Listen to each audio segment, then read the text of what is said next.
Hello every one, ഇന്നൊരു കൽമാസ് റെസിപ്പിയാണ് കേട്ടോ ഞാൻ പ്രിപ്പയർ ചെയ്യാൻ പോകുന്നത്. ചെമ്മീൻ വെച്ചിട്ടാണ് ഇന്ന് കൽമാസ് ഞാൻ ഉണ്ടാക്കുന്നത്.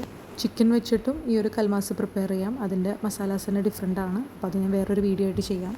ഒരു മീഡിയം സൈസ് പ്രോൺസാണ് ഞാൻ എടുത്തിട്ടുള്ളത്. അതൊന്ന് ചെറുതാക്കി കട്ട് ചെയ്തിട്ട്, ചെറിയ പ്രോൺസാണ് കുറച്ചുകൂടെ ടേസ്റ്റ് എന്നാണ് എനിക്ക് തോന്നിയിട്ടുള്ളത്. അതിലേക്ക് ഉപ്പ്, മഞ്ഞൾപ്പൊടി, മുളക് പൊടി, ഗരം മസാല വെച്ചിട്ടൊന്ന് മാരിനേറ്റ് ചെയ്ത് കൊടുക്കാം. അറ്റ്ലീസ്റ്റ് ഒരു 1 hour എങ്കിലും ഇതൊന്ന് മാരിനേറ്റ് ചെയ്ത് വെക്കുക. അങ്ങനെയാണെങ്കിൽ പ്രോൺസിന് കുറച്ചും കൂടെ ടേസ്റ്റ് ഉണ്ടാവും. ഇനി ഇതൊന്ന് കോക്കനട്ട് ഓയിലൊന്ന് ഫ്രൈ ചെയ്തെടുക്കാം. ഫ്രൈ ചെയ്യുമ്പോൾ കുറച്ച് കറിവേപ്പിലയും കൂടെ ഇതിലേക്കൊന്ന് ആഡ് ചെയ്ത് കൊടുക്കാം. ഞാൻ 2 ടേബിൾ സ്പൂൺ കോക്കനട്ട് ഓയിൽ വെച്ചിട്ടാണ് ഇതൊന്ന് ഫ്രൈ ചെയ്യുന്നത്. അധികം ഓയിലില്ലാതെ ജസ്റ്റ് ശാലോ ഫ്രൈ ചെയ്തെടുത്താൽ മതി. ചെമ്മീൻ അധികം ഒന്നും മൊരിയാതെ നല്ല കുക്കായതിന് ശേഷം ഒന്ന് മാറ്റി വെക്കാം.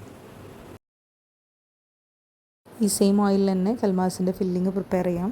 ഇതിനു വേണ്ടി 1 കപ്പ് ചോപ്പ് ചെയ്തിട്ടുള്ള ഓണിയൻ ആഡ് ചെയ്ത് കൊടുക്കാം. നല്ല ചെറുതാക്കി ചോപ്പ് ചെയ്താൽ കൽമാസ് ഷേപ്പ് ചെയ്യാൻ ഈസി ആയിരിക്കും. കുറച്ച് സോൾട്ട് ആഡ് ചെയ്തിട്ട് ഒന്നുകൂടെ ഒന്ന് സോട്ട് ചെയ്തെടുക്കാം.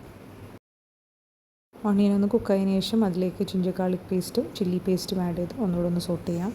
ചില്ലി പേസ്റ്റ് എന്ന് പറഞ്ഞത് ഗ്രീൻ ചില്ലീസ് ഞാനൊന്ന് മിക്സർ ജാറിലിട്ടൊന്ന് ക്രഷ് ചെയ്തതാണ്.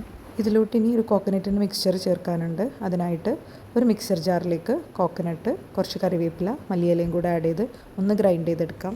ഒട്ടും വെള്ളം ചേർക്കാതെ ഈ ഒരു കൺസിസ്റ്റൻസിയിൽ വേണം ഇതൊന്ന് ഗ്രൈൻഡ് ചെയ്തെടുക്കാൻ. അത് ഈ ഓണിയൻ്റെ മിക്സറിലേക്ക് ആഡ് ചെയ്ത് കൊടുക്കാം. ഇനി ഇതിലോട്ടേക്ക് നമ്മൾ കുക്ക് ചെയ്ത് വെച്ച പ്രോൺസും മസാല പൗഡേഴ്സും ആവശ്യത്തിന് ഉപ്പും കൂടെ ആഡ് ചെയ്ത് കൊടുക്കാം. ചെമ്മീൻ കുക്ക് ചെയ്യുമ്പോൾ തന്നെ മസാല പൗഡേഴ്സ് ആഡ് ചെയ്തുകൊണ്ട് ഇതിലേക്ക് ഞാൻ കുറച്ച് ഗരം മസാലയും പിന്നെ കളറിന് വേണ്ടിയിട്ട് കുറച്ച് കാശ്മീരി ചില്ലിയാണ് ആഡ് ചെയ്യുന്നത്. ഇതെല്ലാം കൂടെ ഒന്ന് മിക്സ് ചെയ്തെടുക്കാം. മസാല പൗഡേഴ്സിൻ്റെ റോ ടേസ്റ്റ് മാറുന്നവരെ ഒന്ന് നല്ലപോലെ കുക്ക് ചെയ്തെടുക്കാം. ഇനി ഇതിലേക്ക് കുറച്ച് മല്ലിയിലയും കൂടെ ആഡ് ചെയ്ത് കൊടുത്താൽ കൽമാസിലേക്കുള്ള ഫില്ലിങ് റെഡിയായി. ഇനി കൽമാസ് ഉണ്ടാക്കാനുള്ള മാവ് റെഡിയാക്കി എടുക്കാം. അതിനായിട്ട് ഒരു ബൗളിലേക്ക് 1 കപ്പ് അരിപ്പൊടി ചേർത്ത് കൊടുക്കാം. 1 കപ്പ് തേങ്ങയിലേക്ക് 2 ടീസ്പൂൺ പെരുംജീരകം, 1 ടീസ്പൂൺ നല്ല ജീരകം, കുറച്ച് ചെറിയുള്ളിയും ചേർത്ത് ഒന്ന് ക്രഷ് ചെയ്തെടുക്കാം. ഇതും വെള്ളം ചേർക്കാതെ വേണം ഒന്ന് ഗ്രൈൻഡ് ചെയ്തെടുക്കാൻ. ജസ്റ്റ് ഒന്ന് പൾസ് ചെയ്തെടുത്താൽ മതി. കണ്ടില്ലേ, ഇതുപോലെ ഈ ഒരു രീതിയിൽ വേണം ഇതൊന്ന് ക്രഷ് ചെയ്യാൻ. ആവശ്യത്തിന് ഉപ്പും കൂടെ ചേർത്ത് കൊടുക്കാം. ഞാൻ പത്തിരിപ്പൊടിയാണ് യൂസ് ചെയ്യുന്നത്. അതുകൊണ്ട് വെള്ളം തിളപ്പിച്ചിട്ട് വേണം ഇതിലേക്ക് ആഡ് ചെയ്ത് കൊടുക്കാൻ. ആവശ്യത്തിന് വെള്ളവും ചേർത്ത് നല്ലപോലെ ഒന്ന് കുഴച്ചെടുക്കാം. ഞാനിതിലേക്ക് 1.5 കപ്പ് വെള്ളമാണ് ആഡ് ചെയ്തെടുത്തിട്ടുള്ളത്. പത്തിരിപ്പൊടികൾക്ക് തന്നെ പലതരം അളവിലായിരിക്കും വെള്ളം ആവശ്യം വരിക. അപ്പം മിക്സ് ചെയ്യുന്നതിനനുസരിച്ച് ആവശ്യത്തിന് മാത്രം വെള്ളം ആഡ് ചെയ്ത് കൊടുക്കുക. അധികം കട്ടിയില്ലാതെ എന്നാൽ ഭയങ്കര ലൂസാവാത്ത രീതിയിൽ വേണം ഇത് മാവ് കുഴച്ചെടുക്കാൻ. ഈ ഒരു കൺസിസ്റ്റൻസിയാണ് വേണ്ടത്. നമുക്ക് കയ്യിലെടുക്കുമ്പം അധികം ടൈറ്റില്ലാതെ നമുക്ക് പെട്ടെന്ന് പരത്തിയെടുക്കാൻ രീതിയിൽ വേണം ഇത് ചെയ്തെടുക്കാൻ. ഇനി കയ്യിൽ കുറച്ച് ഓയിൽ സ്പ്രെഡാക്കി ഇതിൽ നിന്ന് കുറേശ്ശെ എടുത്ത് ചെറിയ പത്തിരിയുടെ സൈസിൽ കട്ടിയില്ലാതെ പരത്തിയെടുക്കാം. അതിലേക്ക് കൽമാസിൻ്റെ ഫില്ലിങ്ങും ആഡ് ചെയ്ത് കൊടുത്ത് നമ്മൾ ഉന്നക്കായൻ്റെയൊക്കെ ഷേപ്പാക്കുന്ന പോലെ അങ്ങനെ ഷേപ്പാക്കിയെടുക്കാം. ഇതിൻ്റെ ഫില്ലിങ് കംപ്ലീറ്റ്ലി കവറാവുന്ന രീതിയിൽ വേണം ഷേപ്പാക്കാൻ. അല്ലെങ്കിൽ കൽമാസ് നമ്മൾ സ്റ്റീം ചെയ്തതിന് ശേഷം ഒന്ന് ഫ്രൈ ചെയ്തെടുക്കും. അപ്പോൾ ഇത് പൊട്ടിപ്പോവാൻ ചാൻസ് ഉണ്ട്.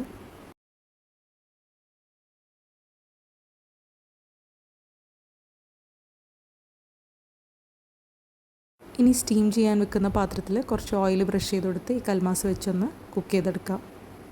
ഒരു 15 to 20 മിനിറ്റ്സ് സ്റ്റീം ചെയ്താൽ കൽമാസ് നല്ലപോലെ കുക്കായിട്ട് വരും. കൽമാസ് സ്റ്റീമായി വരുമ്പോഴേക്ക് അതൊന്ന് ഫ്രൈ ചെയ്യാൻ വേണ്ടിയിട്ടുള്ള മസാല പ്രിപ്പയർ ചെയ്യാം. മുളക് പൊടി, മഞ്ഞൾപ്പൊടി, ഉപ്പ്, ഗാർലിക് പേസ്റ്റും വെള്ളവും ചേർത്തിട്ട് കട്ടിയില്ലാത്ത രീതിയിലൊരു മിക്സർ പ്രിപ്പയർ ചെയ്തെടുക്കാം. അധികം കട്ടിയായി കഴിഞ്ഞാൽ കൽമാസ് ഫ്രൈ ചെയ്യുമ്പോൾ പെട്ടെന്ന് തന്നെ കരിഞ്ഞു പോകും. കുക്കായി വന്നിട്ടുള്ള ഓരോ കൽമാസും ഈ ഒരു മിക്സ്ചറിൽ ഡിപ്പ് ചെയ്ത് ഓയിൽ ചൂടാക്കിയതിന് ശേഷം ഒന്ന് ഫ്രൈ ചെയ്തെടുക്കാം. മീഡിയം ടു ലോ ഫ്ലെയിമിൽ ഇട്ടിട്ട് വേണം ഇതൊന്ന് ഫ്രൈ ചെയ്തെടുക്കാൻ. അല്ലെങ്കിൽ കൽമാസ് പെട്ടെന്ന് തന്നെ കരിഞ്ഞു പോകാൻ ചാൻസ് ഉണ്ട്. കൽമാസിൻ്റെ എല്ലാ സൈഡും ഒന്ന് ഫ്രൈ ആവുന്ന വരെ ഇതൊന്ന് മറിച്ചിട്ട് കുക്ക് ചെയ്തെടുക്കാം. ഞാൻ എപ്പോഴും പറയുന്ന പോലെ ഇതൊരു സിമ്പിൾ റെസിപ്പി അല്ല. കുറച്ച് പേഷ്യൻസ് വേണം ഇതൊന്ന് റെഡിയാക്കി എടുക്കാൻ. അപ്പോൾ എല്ലാവരും ഒന്ന് ട്രൈ ചെയ്ത് നോക്കുക. ഫീഡ്ബാക്ക് അറിയിക്കുക. Thank you for watching.